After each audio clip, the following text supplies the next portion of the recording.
আন্তরিকভাবে অভিনন্দন এবং কৃতজ্ঞতা প্রকাশ করছি যে আমরা বর্তমানে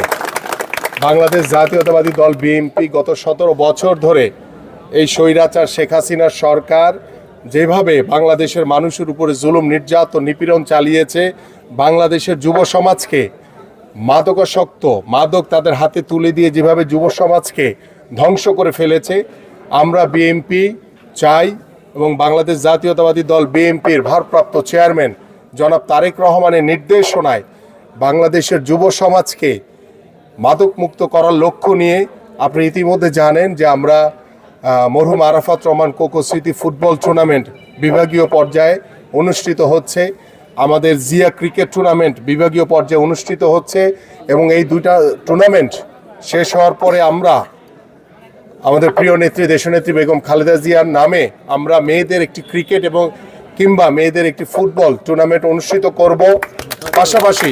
আপনারা ইতিমধ্যে অবগত হয়েছেন যে আমাদের ঢাকা মহানগর উত্তর বিএনপির 26টি থানা নিয়ে আমাদের জিয়া আন্তঃথানা ফুটবল টুর্নামেন্ট আমরা লোগো, ট্রফি এবং জার্সি ইতিমধ্যে উন্মোচন করেছি এবং তারই ধারাবাহিকতায় আমাদের বিএনপির পক্ষ থেকে আমাদের সকল নেতৃবৃন্দকে যে নির্দেশনা দেওয়া হয়েছে যে আমরা প্রত্যেকটি এলাকায় প্রত্যেকটি পাড়া মহল্লায় যেখানেই মাঠ রয়েছে সেখানে যাতে আমরা আমাদের এই যুব সমাজ আমাদের সন্তানদের জন্য একটি খেলার উপযোগী মাঠ তৈরি করতে পারি। পাশাপাশি খেলাধুলার মাধ্যমে আমাদের সন্তানদেরকে আমরা শারীরিকভাবে মানসিকভাবে সুস্থতার জন্য যা যা করণীয় আছে আমরা বাংলাদেশ জাতীয়তাবাদী দল বিএনপি সকল প্রকার উদ্যোগ নিয়ে আমরা চাই যে আমাদের বর্তমান এবং ভবিষ্যৎ প্রজন্মকে একটি সুন্দর সমাজ গড়ার জন্য একটি সুন্দর বাংলাদেশ গড়ার জন্য আমাদের পক্ষ থেকে যা যা করণীয় আছে আমরা সর্বোচ্চটুকু করব। আমরা চাই যে বাংলাদেশের খেলাধুলাকে বাংলাদেশের প্রত্যেকটি শিক্ষা প্রতিষ্ঠানে বাধ্যতামূলক করা হবে। আমরা সেখানে আমাদের স্কুল কলেজ থেকে শুরু করে আমাদের যে বিষয়ভিত্তিক বিশেষ করে যেমন বাংলাদেশের ক্রিকেট, বাংলাদেশের ফুটবল, বাংলাদেশের হকি, বাংলাদেশের ব্যাডমিন্টন, বাংলাদেশের যে সাঁতার ইন্ডিভিজুয়াল যে ইভেন্টগুলি রয়েছে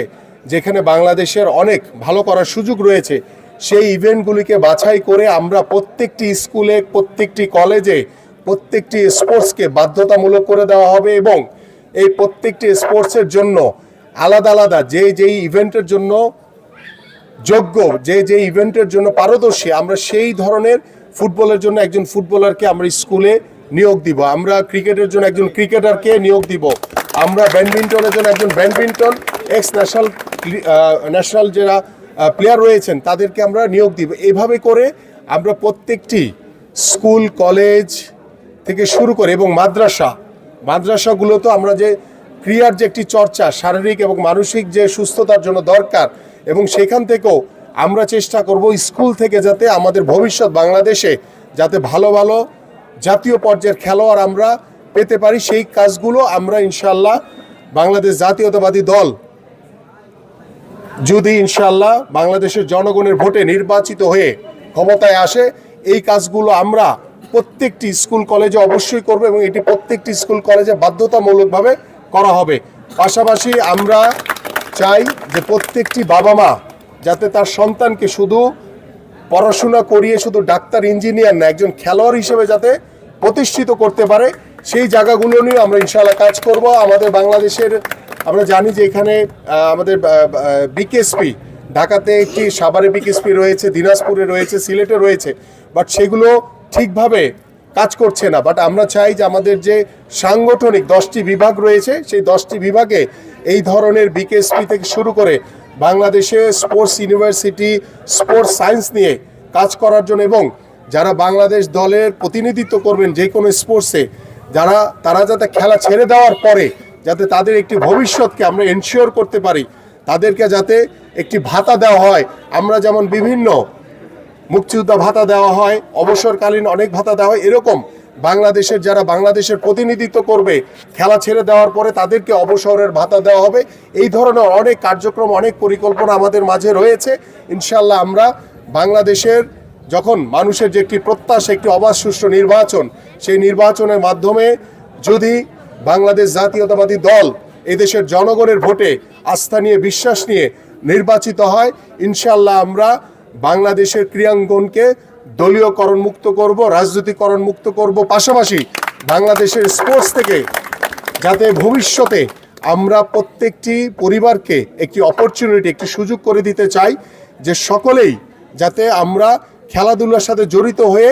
আমরা যাতে শারীরিকভাবে মানসিকভাবে যাতে আমাদের সন্তানদের বিকাশ ঘটাতে পারি এবং এই খেলাধুলার মাধ্যমে আমরা একটি মাদক মুক্ত সুন্দর বাংলাদেশ গড়তে চাই, যেই বাংলাদেশ আমাদের গত 53 বছর ধরে, স্বাধীনতা 53 বছর পরে এসে যখন আমাদের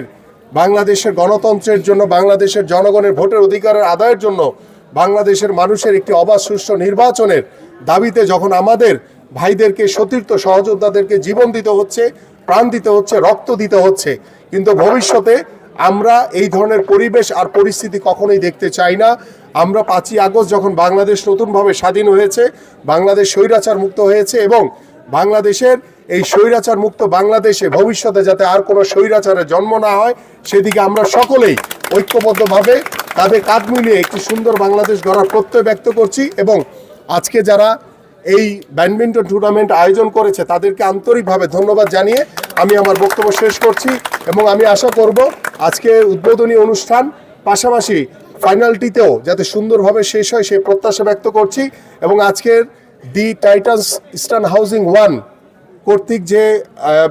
ব্যাডমিন্টন টুর্নামেন্ট, আমি আজকে তার শুভ উদ্বোধন ঘোষণা করছি। সকলকে ধন্যবাদ। বাংলাদেশ জিন্দাবাদ, বাংলাদেশ জাতীয়তাবাদী দল বিএনপি জিন্দাবাদ, দেশনেত্রী বেগম খালেদা জিয়া জিন্দাবাদ, বিএনপির ভারপ্রাপ্ত চেয়ারম্যান জনাব তারেক রহমান জিন্দাবাদ, শহীদ রাষ্ট্রপতি জিয়াউর রহমান অমর হোক। সকলকে ধন্যবাদ।